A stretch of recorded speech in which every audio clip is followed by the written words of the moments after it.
राजा को बोले जी नोटबंदी कर दो, नोटबंदी करने से भ्रष्टाचार खत्म हो जाएगा, आतंकवाद खत्म हो जाएगा। एक दिन शाम को टीवी पे आके 8 बजे नोटबंदी कर दो। लंबी लंबी बैंकों के सामने लाइनें लग गई, कई लोग मर गए, दुकानें बंद हो गई, रोजगार बंद हो गए, पूरे देश का बेड़ा गर्क हो गया।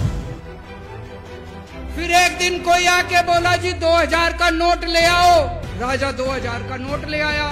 4 साल बाद कुछ लोग आके बोले जी 2000 का नोट बंद कर दो। राजा ने 2000 का नोट बंद कर दिया। राजा को अकल तो थी नहीं, बेवकूफ था, अनपढ़ था। एक बार कुछ लोग आके बोले जी ये किसानों के कानून बना दो, इस कानून से किसानों का भला होगा। राजा ने कानून बना दिए। पूरे देश के किसान सड़कों पे उतर आए। 750 किसान मर गए आंदोलन में। और 1 साल के बाद राजा को वो तीनों कानून वापस लेने पड़े। राजा अपने दोस्तों का बड़ा ख्याल रखता था। एक दोस्त ने 10,000 करोड़ रुपए चोरी कर लिए, राजा ने उसको देश से भगा दिया। दूसरे दोस्त ने 20,000 करोड़ चोरी कर लिए, राजा ने उसको भी देश से भगा दिया। पर एक दोस्त ऐसा था जिससे राजा की ज्यादा ही दोस्ती थी। उसको उन्होंने सारे एयरपोर्ट बेच दिए, सारे जहाज बेच दिए, सारे सी पोर्ट बेच दिए, खदानें बेच दी। उस दोस्त पे राजा मेहरबान था। राजा का एक और दोस्त था। वो दोस्त इतना गंदा था कि उसने कुछ अंतर्राष्ट्रीय खिलाड़ी महिलाओं के साथ बदतमीजी करी, लेकिन राजा ने दोस्ती नहीं छोड़ी। चौथी पास राजा, ये कहानी एक राजा की है, एक चौथी पास राजा की कहानी है, एक अहंकारी राजा की कहानी है, एक भ्रष्टाचारी राजा की कहानी है। इस कहानी में राजा तो है, रानी नहीं है। तो एक महान देश था। उस देश के एक गांव में बहुत गरीब घर में एक बच्चा पैदा हुआ। ऐसे ही गांव का ज्योतिषी आया, उसने बच्चे की कुंडली देखी और बच्चे की माँ को बोला कि माई तेरा बेटा बड़ा होके बहुत बड़ा सम्राट बनेगा। बच्चा धीरे धीरे बड़ा होने लगा। उसका पढ़ने लिखने में मन नहीं लगता था। पढ़ते पढ़ते क्लास करते करते चौथी में आके उसने नाम कटवा लिया। उसका पढ़ाई लिखाई में मन नहीं लगता। गांव के बगल में एक रेलवे स्टेशन था। वो बच्चा वहां स्टेशन पे जाके चाय बेचने लगा। बच्चा बड़ा हुआ, बड़ा होके बच्चा उस महान देश का सम्राट बन गया। लेकिन राजा तो अनपढ़ था, उसे तो कुछ आता नहीं था।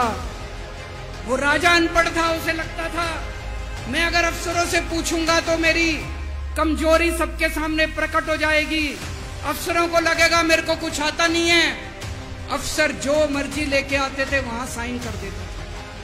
धीरे धीरे पूरे देश के अंदर फैल गया कि राजा अनपढ़ है, राजा अनपढ़। राजा को बड़ा बुरा लगने लगा। एक फर्जी डिग्री का जुगाड़ कर लिया, एमए की डिग्री का। पर सच्चाई तो पूरे देश को पता थी, राजा तो अनपढ़ था। धीरे धीरे राजा अहंकारी भी होता गया। अहंकारी राजा और ऊपर से अनपढ़। एक बार उस देश के अंदर बहुत बड़ी महामारी फैल गई। चारों तरफ महामारी फैल गई, लोग मरने लगे। किसने आके बोला जी थाली बजवाओ तो देश ठीक हो जाएगा। तो राजा ने पूरे देश में थाली और चम्मच बजवा दिए। महामारी तो नहीं बची, महामारी तो फैली रही। किसी ने आके कहा जी डॉक्टरों की जरूरत पड़ेगी, दवाइयों की जरूरत पड़ेगी, इंजेक्शन की जरूरत पड़ेगी, तब महामारी रुकेगी। राजा का एक और दोस्त था। उस दोस्त ने किसानों के ऊपर गाड़ी चढ़ा दी, रौंद दिया, कुचल दिया किसानों को। राजा ने अपनी दोस्ती नहीं छोड़ी। इस बात पे तो दाद देनी पड़ेगी कि राजा दोस्तबाज था। चारों तरफ अत्याचार हो गया।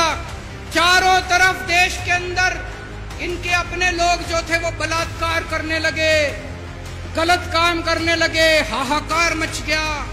जो राजा के खिलाफ बोलता राजा उसको पकड़ के जेल में डाल दिया। एक दिन एक पत्रकार ने कार्टून बना दिया राजा के खिलाफ, उस पत्रकार को उठा के जेल में डाल दिया। एक दिन एक किसी पत्रकार ने उनके खिलाफ कुछ लिख दिया, उसको पकड़ के जेल में डाल दिया।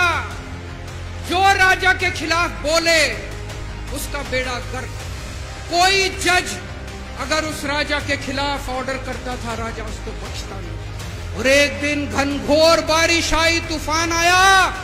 ऊपर से आकाशवाणी हुई, सारे देश की जनता को भगवान ने कहा कि आप महान देश के लोग हो, क्या कर रहे हो, उठो, खड़े हो जाओ और इस अहंकारी राजा के खिलाफ सब लोग मिलकर आवाज उठाओ। और उसके बाद दोस्तों सोई हुई जनता जाग गई और 1 साल के अंदर उस अहंकारी राजा का राजपाट जनता ने उखाड़ के फेंक दिया। और उसके बाद वो महान देश दिन दूनी रात चौगुनी प्रगति करने लगा।